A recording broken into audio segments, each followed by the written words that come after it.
It's a little bit of sad news. Unfortunately, we got a message late last night and Kate Hood is unable to attend. She does send her apologies and love, but we have given her an open invitation for 2023.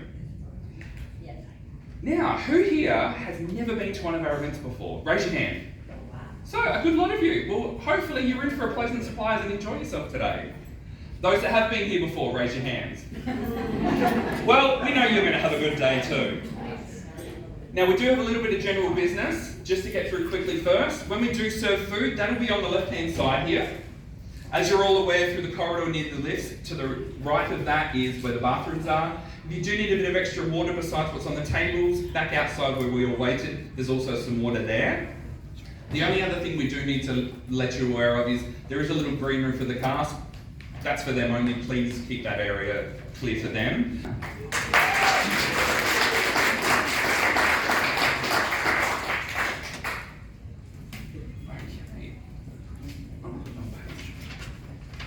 So, our first cast member, ladies and gentlemen, is a fan favourite.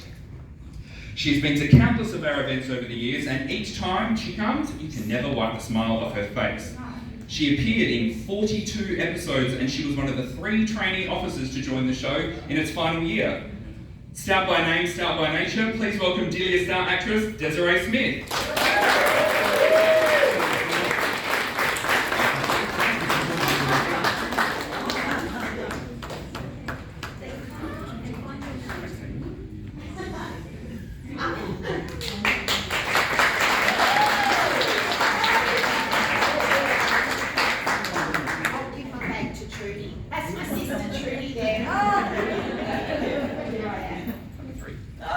Right, our next guest appeared in 108 episodes, was a mouthy young tearaway, but actually was one of the few women to leave Wentworth on a positive note as an apprentice electrician.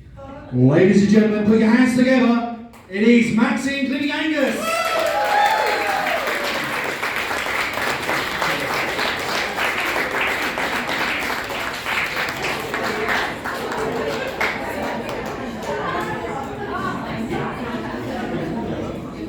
Walking in a spectacle, as always. Come on, Maxine.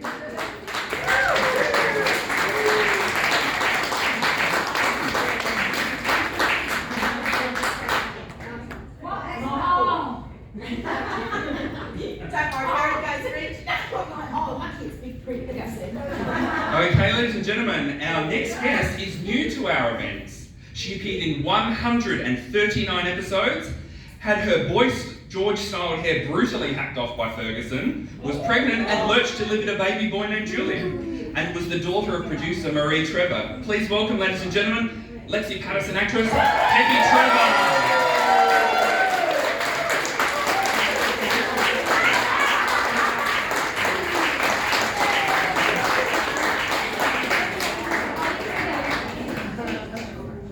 Right, our next guest.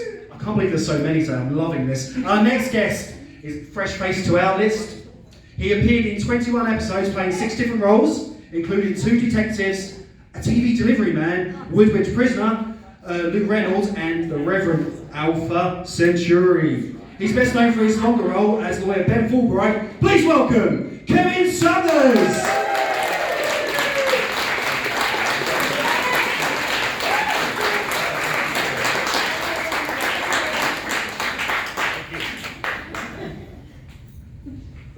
Okay, our next guest, this is his first prisoner event, and he's as excited to join and see the fans as you are. He appeared in 59 episodes, was another trainee officer to arrive at Wentworth, and was the 3rd actor to play Meg Jackson / Morris's son.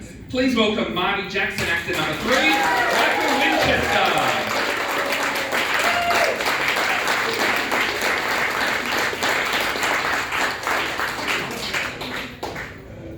Our next guest is another returnee to our panel. She appeared in 2 different roles over the shows, over 21 episodes. The first as prostitute Irene Zervos, and the second as Yamil I can't even pronounce it.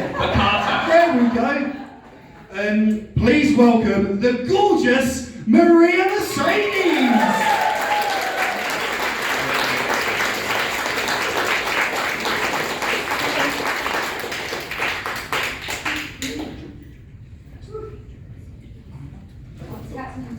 Our next guest is another newbie to our panel. She played 3 different roles in the show over 64 episodes. First, in the early episodes as Bed Screw Ann Yates. The second is Maxine Daniels' sister, Glynis Johnson. And her third role, which is known most for, is the over-the-top half duo with May Collins. Please welcome Willie Beechum actress, Kirsty Child.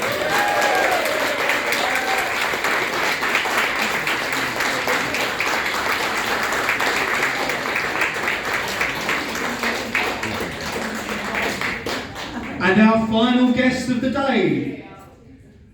She makes her first prisoner. I can't even talk today, I'm so nervous. He's so excited. I'm nervous and jet lagged, I tell you. Our last guest is a newbie to Partners in Crime. She spent in, do you know what? Do I can't speak. I'm so sorry, guys. Because I'm so excited for this. Kids these days, she can't take it anywhere. Our last guest to appear on our panel is making her first appearance at a PIC event. She appeared in 8 episodes, buried Bea, Lizzie and Doreen alive during the Great Tunnel Escape, and thought she saw a baby in the laundry dryer. Please welcome to the stage, Gold Logie winner and our last panel member today, Rowena Wallace!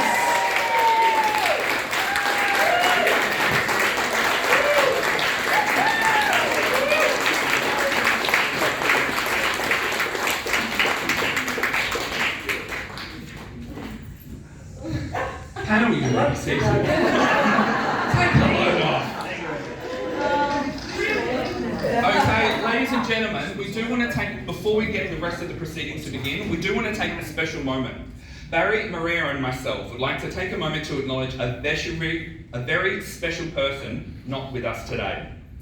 Trevor Meffert was a massive fan of Prisoner and a loyal and dedicated fan who always attended Partners in Crime events for many, many years. Sadly, Trevor passed away last year, and we wanted to find a way to show him that we were fond of him. So to honour him, we've actually had 2 photos placed up on the wall over here, next to the VIP table, where he definitely would have been sitting, had he still been here today. So if you wouldn't mind raising your glass, we would like to make a toast to Trevor.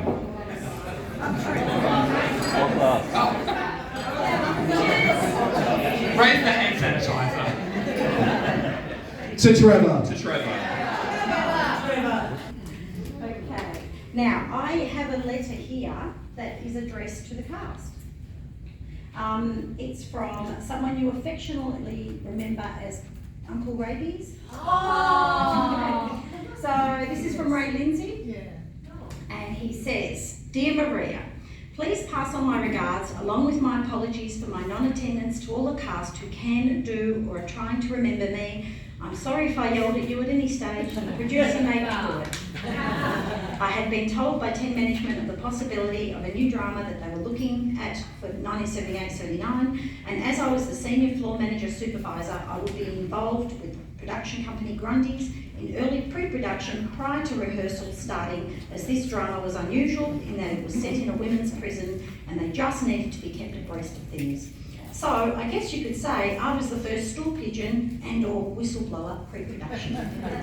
As it turns out, TEN's management's main concern was that they had been told that the majority of the cast would be theatre actors with little television experience, and would they be capable of handling the studio location schedule in the time allotted? In brackets, he's got, I'm not sure if TV management's thinking has changed much over the years.